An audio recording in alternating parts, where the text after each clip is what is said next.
What's good, YouTube?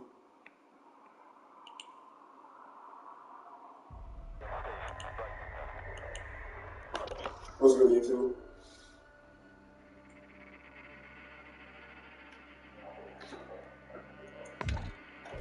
What's good, YouTube?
But basically, you can bind keys, like using keybinds in setting up game keybinds. It's the same idea here. You can bind keys on your keyboard to 20p, and for people with a little.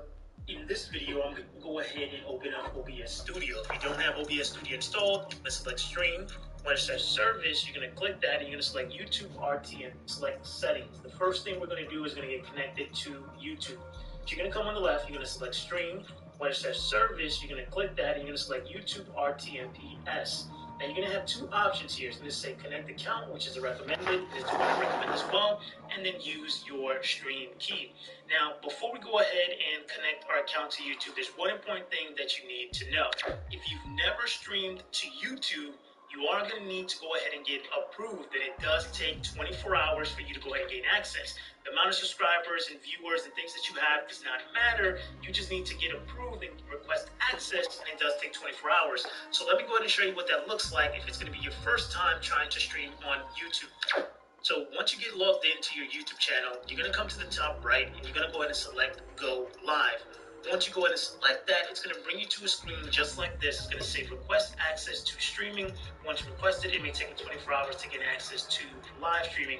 So you simply go ahead and select request. It's going to give you a timer, and then you'll be able to check back in within 24 hours. So once you've gone ahead and gotten approved, you can go ahead and continue to follow along with the steps that I'm about to show you now. So we'll come back here to OBS, and now we can go ahead and select Connect Account. Once we do that, it's going to go ahead and ask us to go ahead and now close this page. So I'm going to come back here to OBS, and you're going to see here that now my account has been connected. Then you want to make sure you select here where it says Ignore Streaming Service Settings Recommendations. You want to make sure that that is unchecked. Then you're going to go ahead and press OK. This is going to go ahead and pop up a window just like this. Now, Settings Recommendations, you want to make sure that that is unchecked. Then you're going to go ahead and press OK. This is going to go ahead and pop up a window just like this. Now, because OBS integrates to YouTube, you're going to be able to monitor your YouTube chat directly inside of OBS. So you can see here, YouTube chat, once a broadcast has been created, your live stream chat would appear here, right? So we'll go ahead and scroll this over. We'll go ahead and tag this here to the left. So just drag it until you see it pop up. And now it's going to go ahead and be in place. So now that we have that in place, now we want to go ahead and set up our live stream to be able ready to bring your brand into the real world? Shopify is ready for that too. With a make sure that when it goes live, so you'll come into the right and you're going to select Manage Broadcast. This is the benefit of connecting using the recommended option because you can customize everything directly inside of OBS. So you're going to go ahead and select Create a New Broadcast. You're going to name this your title of the stream, which you realize something that generates some curiosity, gets people interested on what you're going to be talking about.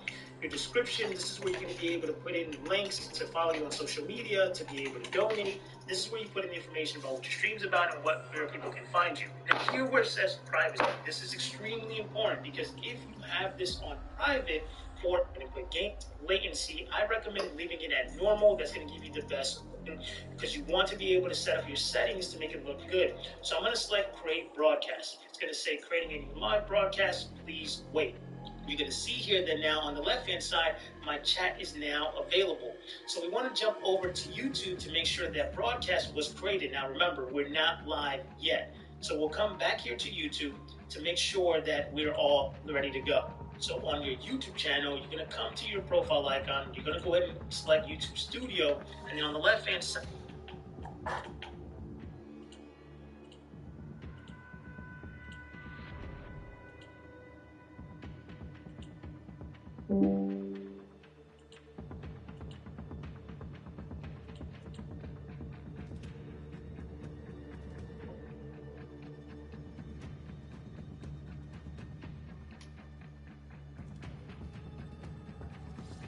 you're going to select content. Then you're going to come to the top, you're going to select live, and you're going to see your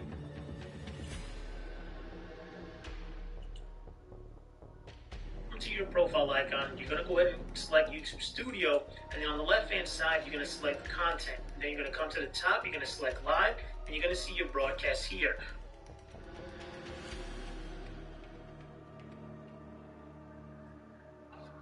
What you want to select is this little icon here that says View in Live Control Room. So once you click that, you're going to be able to see here that now our live has been created. We're not live yet, but it has been created for us. It's going to have our title, our description, everything is ready to go. So once you've done that, we now need to come back into OBS Studio. So just connecting your YouTube channel to OBS Studio is not everything you need to do. Now we need to make sure that your settings are correct, so that way your stream looks good. You don't want your stream to be laggy or to be choppy. You want to give your viewers a good experience. So let's go ahead and get our settings set up so that way your stream looks good. So let's go ahead and jump into OBS. All right, so inside of OBS Studio, you're going to come to where it says Settings. We're then going to go ahead and first we're going to double check our video. So you on YouTube, you can go ahead and stream higher than 1080p quality. But for this example, I'm going to use 1080p since most people are going to watch your stream on mobile, and that's all you really need. So you're going to make sure you have 1920 by 1080, 1920 by 1080, and then your FPS, you want to have it at 60. This is what I recommend, but again, it's all going to be based on your computer and your internet speed. So if you do need to go ahead and lower this, you can go ahead and drop this to 30 to be able to make sure your quality looks good. I have several options based on what you're utilizing. So typically you can use X264, or you can go ahead and use your graphic card if you are on a Windows, and if you are on a Mac, you're going to want to use your hardware encoder. So then we're going to come down here where it says Rate Control CBR. This is going to be the most important aspect of streaming. Your bit rate is going to determine how well your stream is going to look, and to be able to find rate you can put so that way your stream looks good. So let's go ahead and jump back into the computer. So you're going to want to come to a website called speedtest.net, and I'll put a link in the description of this video. You're going to want to hit go, and then once you hit go, that's going to come to the link frames per second kind of shit. You want BP, you have that number, meaning you can go ahead and you're going to go ahead and select OK. So now that we have our settings correct, what we're going to want to do now is, now that we have everything ready, we're going to go ahead and hit start streaming. So that's going to say start streaming. You can see here that now we're live. So what we want to do is we want to go ahead and jump back over to YouTube to confirm that we're now sending over our stream.